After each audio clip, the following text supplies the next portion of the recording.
Are you tired of that watered-down gospel? Are you looking for a straightforward message with no punches pulled? Then welcome to High Octane with your host, Cindy Flowers.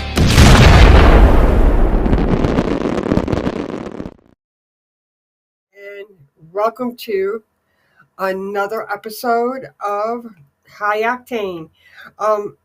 Today we are going to continue what we were talking about last week when we were talking about the drag kids and the American Bachabazi. Is it the American Bachabazi today? Before I go into anything, yes, my hair is curly today. Playing with the curling iron. Maybe I shouldn't have. So, anyway, I've noticed that sometimes when I get into a heavier topic such as these, Facebook likes to audio block me and makes it very difficult to hear what I'm saying to you and stuff because they're like, and so if I get audio blocked at any time, you can always catch me on the AMG channel on YouTube, or you can find us on Rumble and you'll be able to watch it if it's really bad on here and get that. So not surprising. What was the second thing? Yeah, please like and share this. The more we get, that spread this word around and make people aware, of what's going on and stuff. And there's a lot of people that don't know.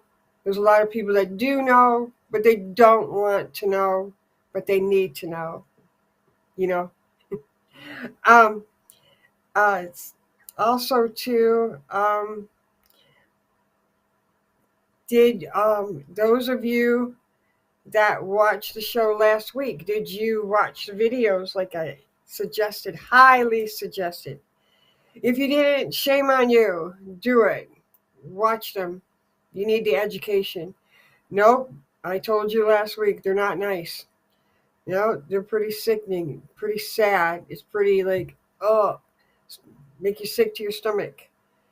But if you didn't catch them last week, if you didn't catch my show last week, watch my show, watch those YouTube videos, because it's going to line up with what I'm going to talk about today. Okay, let's get into this. Today we're talking about the Mothers of Baal. The Mothers of Baal. Yes, they are here, ladies and gentlemen. The Mothers of Baal. And it is the Mothers of Baal, mothers sacrificing their children to the God of this world. Yes, they are. We see it with abortion.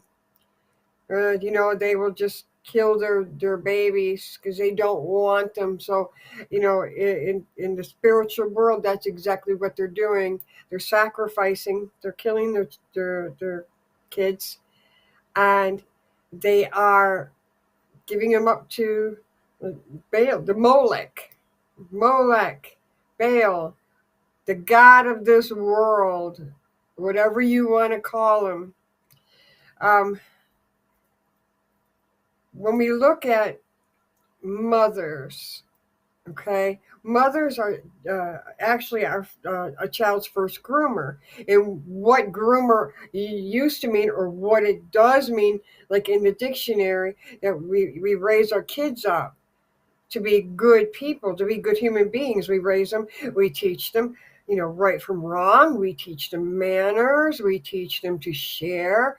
We teach them to speak good. We teach them not to lie, always tell the truth. We teach them, to share their feelings.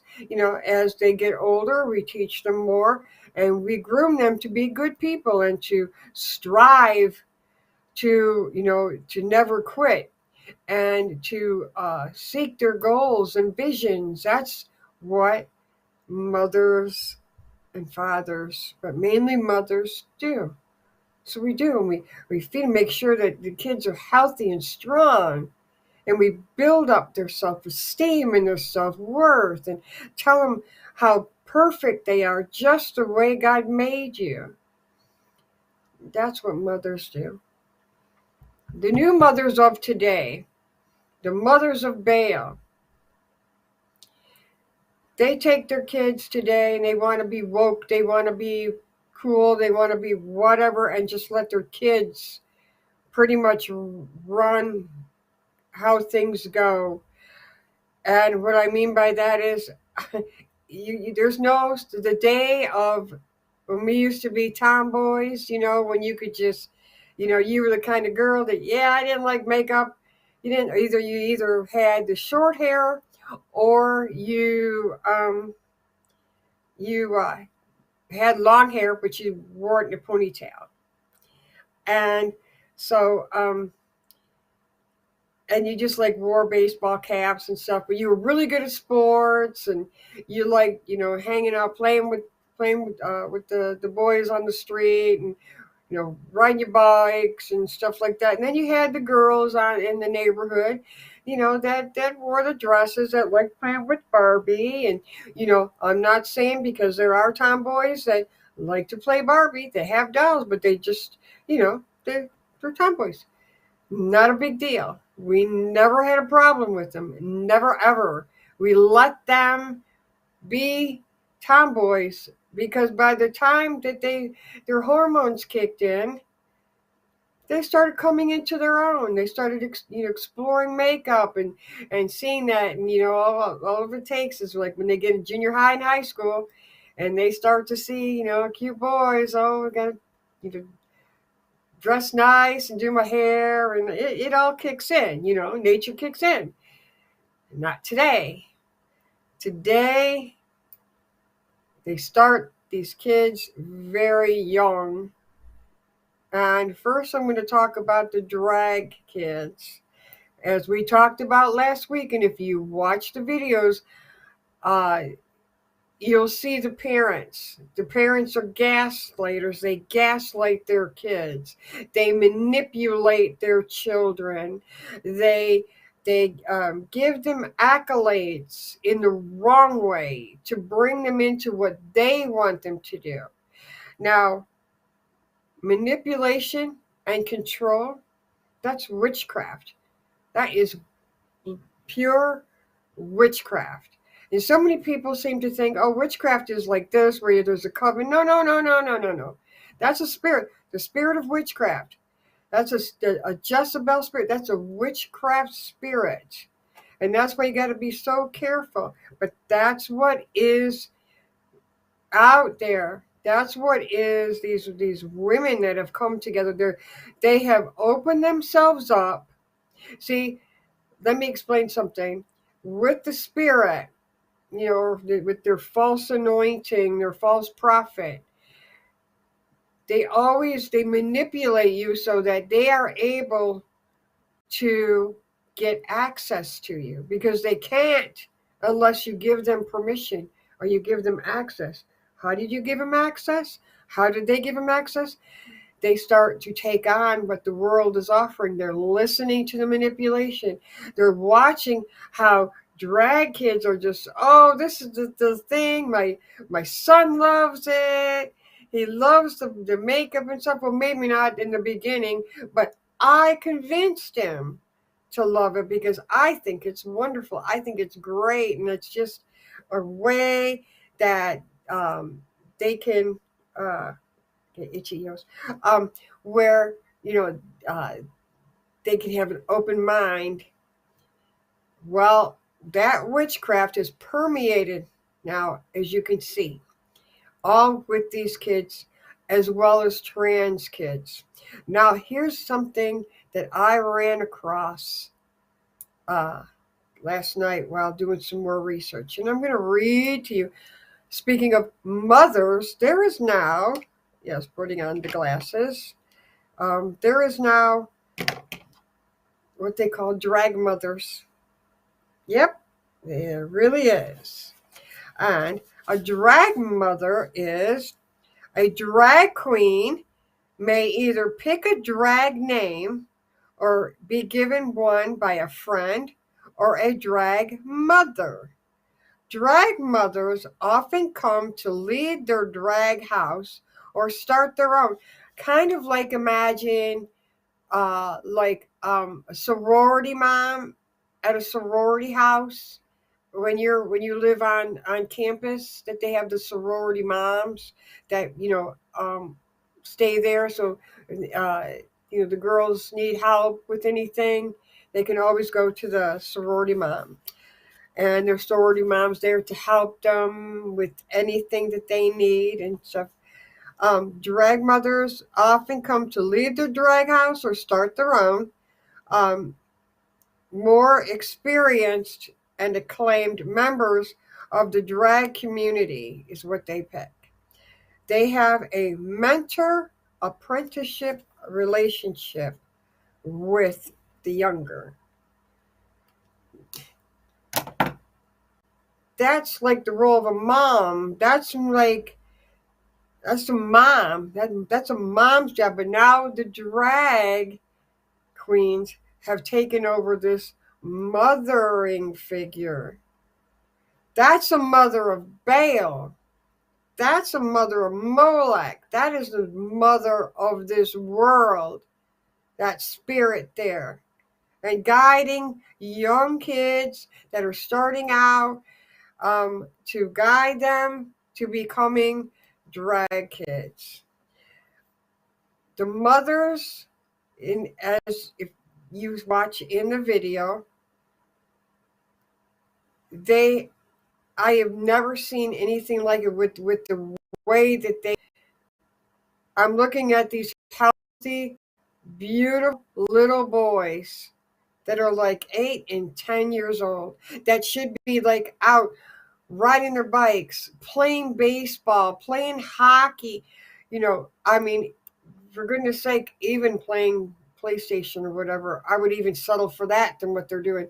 But, doing kid stuff instead, with all their funky colored hair and stuff, and their woke ways of thinking, has embraced the world and used their kids. And like I said, they start them when they're young, and they start putting makeup on them, and they start telling them, oh, look at how pretty you look so pretty for mommy, can you put this dress on for mommy? Mommy's like, yay. Well, you know what, that's no different than how you would train a dog. When you tell the dog they're a good boy, and you give them a treat, that they go potty, or they took their doggy pill, and you give them a treat and they're a good boy, and a good girl, whatever. And then they start to do it because they love the accolades, they love getting a treat. That's what these parents do. They are manipulating their children. They're not grooming them, or as the Bible says, raise them up in the way that they should go. They're not doing that. They're raising them up in the way the world wants them, the way the devil wants them. And you see where the government is giving these people so much protection. And I think it's in Canada, if you say one thing bad about them, you're going, if you misgender them, you get fined or you go to jail. They've got so much protection about them. And if I remember right, I'm reading in Missouri, Kansas City is going to be like a sanctuary for that whole trans and LGBTQ community.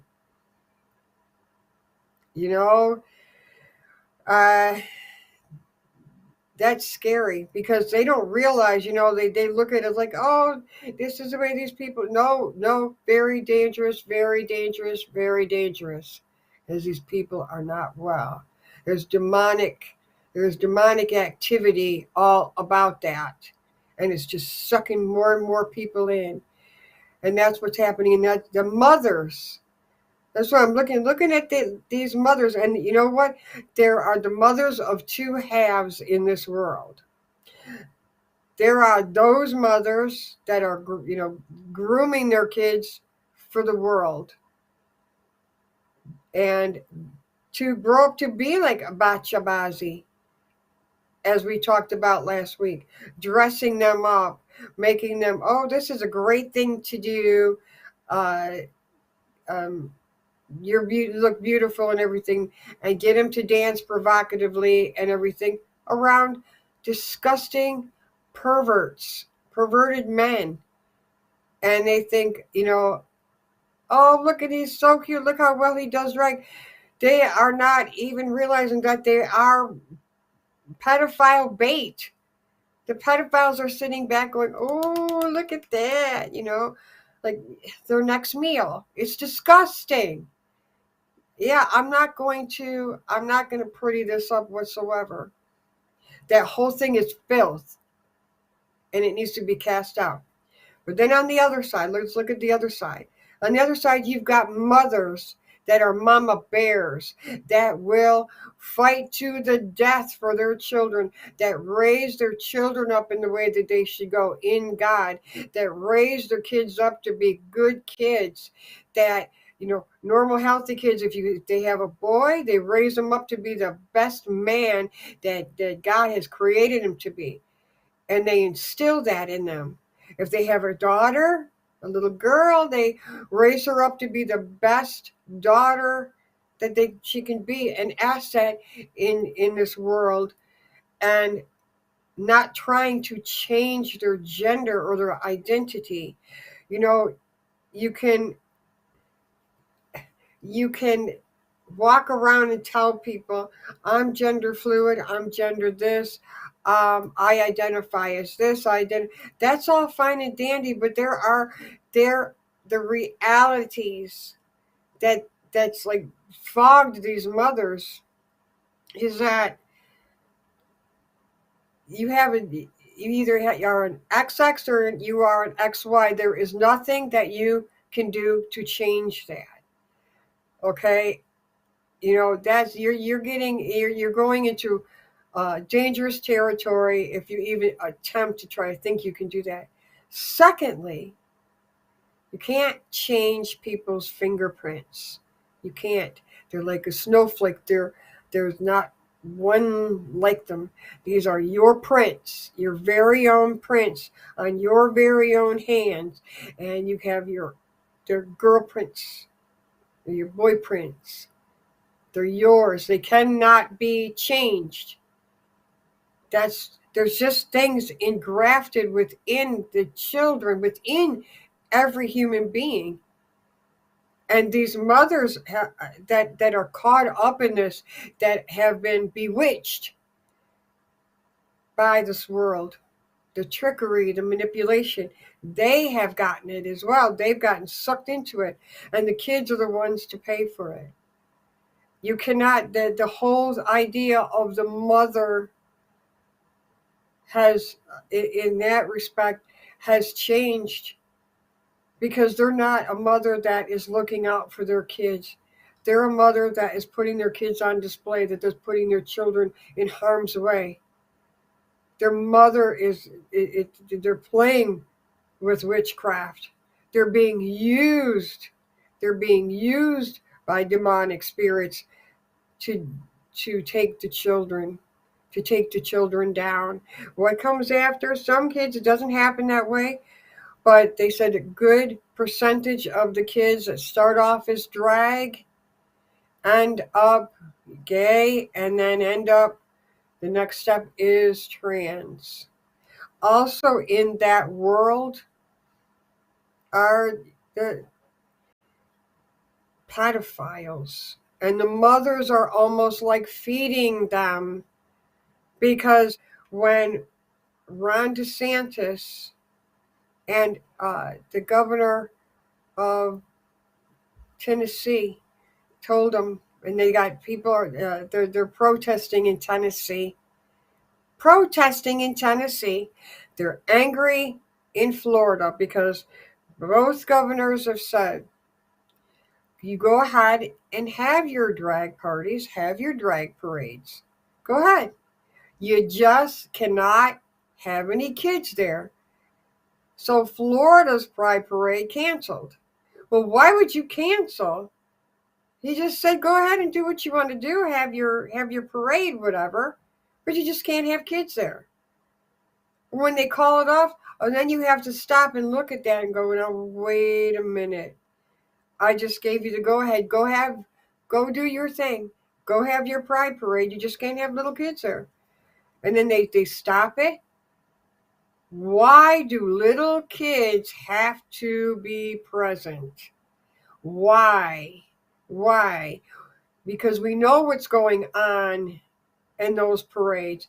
You have your normal gays. They have a group called Gays Against Groomers, and they want nothing to do with the LGBTQ. They want nothing to do with any of that. They're just they're homosexual couples. Not that that's any good either, but they are fighting against these groomers, these grooming. But they talked about. They said they know what goes on at those pride parades. He said it's nothing but filth. And they bring the kids. But I guess recently I was listening to Graham Allen. I don't know if you're familiar with him, but you can catch him on Facebook and Instagram. Graham Allen just showed how these parents brought the kids to a drag sex show in LA. It was like some expo or something, conference, whatever. I don't remember what it was all about, but their parents were bringing kids there, and they think, oh, it's a great time. Oh, this is great. My kids. These kids don't understand what being done to them or what they're doing and parading them around. If you watch it, you look at it with your spiritual eye, with your biblical lenses, and you will see this demon having his hand walking around parading with the kids. And these parents are just, oh, look, and they're handing them up to him. You think that the schools, you're fighting in the schools, that's great. We have a fight on our hands to save our children. And then you know what they're going after next? The men. This is why they have they constantly emasculate the men. That they wanted to eradicate masculinity in men. No, that's a trick as well. The world wants to say, oh, well, masculinity means that you can go ahead and pound on and control a woman, if you're married. No, that's not what it says at all. What does the Bible say? That the man must love his wife as Christ loves the church, and he must love her and take care of her. But it's masculinity. Men are men. God made men the way that he did for a reason. And they want to go ahead and ruin it. Why? Let's go back to Jezebel, right? Jezebel was surrounded by eunuchs. Eunuch men. Weak. Eunuch men. No masculinity, because she wanted the power. She wanted the control. She was a manipulator. Yes, Jezebel was. And then when you come off with this stuff and you talk to these mothers and say, my gosh, your children are too young. Hate speech. They call it hate speech. You're hateful. You hate. And you're like, because they were programmed. This is what they were taught and programmed to do, to say. When any of those Christians come and try to say something to you, and they say something that you don't like, or they say something against it, it's hate speech. They're hateful people. Okay? Now I'm going to bring you to somebody else. Okay? It's one of my things, but it makes sense. It works for me when I counsel people. They hate the truth. Let's take a look back at King Herod during when John the Baptist was alive. Okay, and Herod married his brother's wife, Herodias. Remember them? Remember them? Okay, now Herod, he liked John the Baptist. He didn't like a lot of the stuff that he would say, but he respected him, and he liked to listen to him. He did. He respected him as a godly man, but some of the stuff that he would say, it's like, but he just kind of let John be John. Herodias, on the other hand, couldn't stand him. Why couldn't she stand him? Because he called her out on her sin. He told her the truth. And there was nothing she could do about it. And he called her out on it and called her on it, and she hated him. She hated him to the point with her having that Jezebel spirit about her, though. Manipulation and conniving and beguiling. She noticed that Herod had an eye for her daughter, Salome. So she puts it together at that party and has her daughter seduce Herod to the point where Herod is so caught up in the seduction, which is another part of the Jezebel spirit, as we know, to say, I'll give you whatever you want. What would you like? And there she goes, I want the head of the Baptist. Freaked him out. He's like, oh my gosh, no, no, no. But what could he do? Because he promised her, and there's all his people around him. He had no choice but to honor her wishes. And then it was ordered that John be beheaded. But who was behind that? Herodias. Why? Because Herodias did not like to hear the truth. So what does she do? If you're speaking the truth, if they can't kill you, they got to get rid of you. As you've seen, Jesus spoke the truth.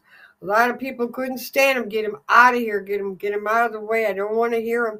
If they can't kill you, they get rid of you. Get you out of the way. They just got to remove you because they can't take hearing the truth. So what did they do with Jesus?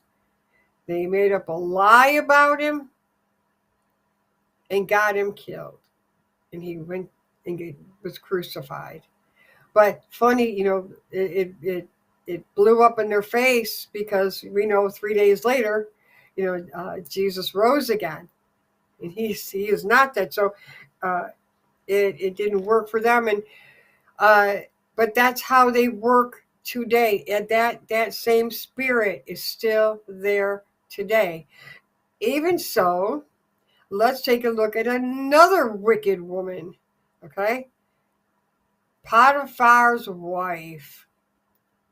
Potiphar's wife was trying to seduce Joseph, to get Joseph to do something. And he was like, I'm not having no part of this. Get away from me. No part of this. So because she was refused, how dare you refuse me? How dare you embarrass me and refuse me? No, I'm going to lie about you to get rid of you. So what did she do? She lied about him and got him thrown in prison. That's what's here today. Those same spirits is here today. It is engrafted. What you see when you look out and you see that the world of the trans people, and you see these mothers that are pushing their little kids into this and allowing these kids fighting in the libraries against the mothers that are fighting against these horrible, perverted, disgusting, pornographic books that are in the library. They're fighting against it, and there's people, leave them so the children should know and be aware. You see, right, even there, good against evil, good against evil. You have to fight against it. And now that you hear what I'm telling you, you cannot unhear what I just said to you. You cannot unsee, you cannot unhear. You heard it. And everything that I'm telling you, you will be able to find it. Every person that I just described to you, Potiphar's wife, Herodias, Jezebel, bring up Delilah, the seducer, manipulator. You can find them all in the Bible if you don't believe me, because I'm not making it up, and you can read them for yourself. Everything I'm telling you, you can find and research for yourself. This is why I say go watch the videos. Research this stuff on your own as well. Educate yourself. Knowledge is power. I say that as well because you know why? Because that's why the government wants you dumbed down. That's why the government doesn't want the kids to learn to read and write. That's why the government has perverted our history and trying to tear it down. And that's why the government wants to pass kids who can't read and can't write very well. Why? Because if you're ignorant, they could tell you anything and you will believe it. You will believe it. And they can run anything past you. You see it today. Look at these mothers. These mothers actually believe what the government tells them. And they think that this is a great thing, that they get all this protection.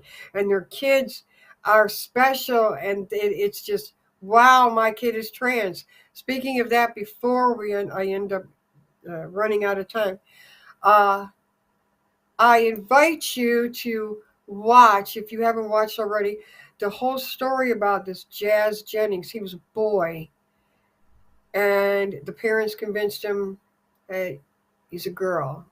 Started putting things in his head. He tries to say, of course, they always do that, I started feeling like I was a boy. I started that I was a girl, and I had these feelings. You're a little kid. What do you know? What do you know? And you can go through other things. Sometimes, you feel like you're a spaceman. It changes. So the mother rode that train. And she was so young, he was so young, that he had not even developed yet. And they put the puberty blockers on. And the mother, manipulative, gaslighting, just, you better do this. So he gets all these surgeries. And there was a lot that they had to get more surgeries because there was a couple that were botched. Now I'm going to go a little graphic here, but it's the truth. This is what happens when they removed his penis, which hadn't even the hormones haven't even kicked in on him yet. Okay, so it wasn't even developed really. Got rid of that, and they create this makeshift hole that's supposed to be a vagina, and they do a vaginoplasty. Well, in a lot of people, and you have to do it, you have to insert this thing with this lubrication so many times a day and at night to make sure that it doesn't shrink up, because it's not a whole hole, it's a makeshift hole, and the human body will shrink it up and heal like it's supposed to. For a wound, instead, you have to keep putting this makeshift thing in there to create the hole, and you have to do it all the time for years in order for it. If you don't do it, it will shrink up and close. And the mother, Jazz's mother, because she was older and she was starting to have weird thoughts, like she doesn't feel like herself anymore. She's just feeling very, very not herself, and not in her head. And they have counselors, and the mother's trying to tell her, oh, it's just the hormones, just what you're going through. It's just, and she's like, no, it's not. But she's trapped right now, and I think she has a lot of trans regret of the surgeries and stuff that they put her through. She's starting to go through it, which I believe, when I was watching a lot of it on Timcast, he said it, I agree with it as well. is that you really don't see the gender dysphoria come out in full force until after they start doing the blockers and starting the surgeries. Then you see like, wow, it's really messing with them. Then you see it. You see more suicidal people after they've had some of the surgeries versus before. They use that. They use that as a way of, this is why they have to have these surgeries, because this is what they're thinking, and if they don't get it done, that they're going to die. No, it happens afterwards. There's more of them that happen afterwards. But anyways, the mother threatened her, and she was talking about she was going to go to college, and she said, was talking to some of her friends, and she said, my gosh, if she doesn't, I will go up there, and if she doesn't insert that sucker, I'll do it for her. I'll just wring her neck if she doesn't do it. That's a mother. That's a mother. That he was a boy. And that's what she has turned into. And she's not listening to what her son is trying to tell her. These mothers have surrendered themselves to the God of this world. And the only way that we're going to be able to come against this is with prayer and casting it out and standing up. And any time that you get a chance to be a voice, to protest, to be a voice, to come against things like that. If you're a teacher, to teach right or wrong on that. And you may take the chance of getting fired, but at least you're putting the good word out. Fill the kids up if they're small. Fill the kids' heads up. Build their self-esteem. Tell them how wonderful they are, uniquely and wonderfully made, just the way they are. That's God made them a boy for a reason. God made them a girl for a reason, just the way they are. God does not make mistakes, and that's what you need to impute to little children. Pastors, children's pastors, youth pastors, that's what you need to instill in the kids at church. They need to hear that in the churches from their favorite pastors as well as at home, because not a lot of schools are going to teach them. And maybe at home they're not going to hear it, but they need to hear it from you. Church, start sending out that message. That's the way we are going to reach these kids, because once they go home, you don't know what's going on, what they're seeing on the TV. You don't. You have no control. But in the church, if they see the church is quiet about it, and how their household's quiet about it, but the school's not quiet about it, where do you think they're going to turn? It's up to us. We have to go out and do your job. Protect these children from they even need protection from their mothers, because their mothers are under a demonic spirit that is pushing their kids into something that is a horrific outcome. And I've got almost, I think 3 minutes left from talking, but thank you so much for joining me today. Watch my other video if you want to catch the videos to watch on this. I appreciate you hanging out with me. Please like and share. And make sure that you catch Pastor Ladina Boo's show today after mine. Great guest today. He's awesome. Massey Campos. Don't want to miss him. He's a great show. And if you have any questions, like some more information on these topics and everything, please feel free to email me. My email is down at the bottom. So please feel free to email me. And with that, thank you so much for joining me today. And until next time, this is High Octane, and I will see you next week.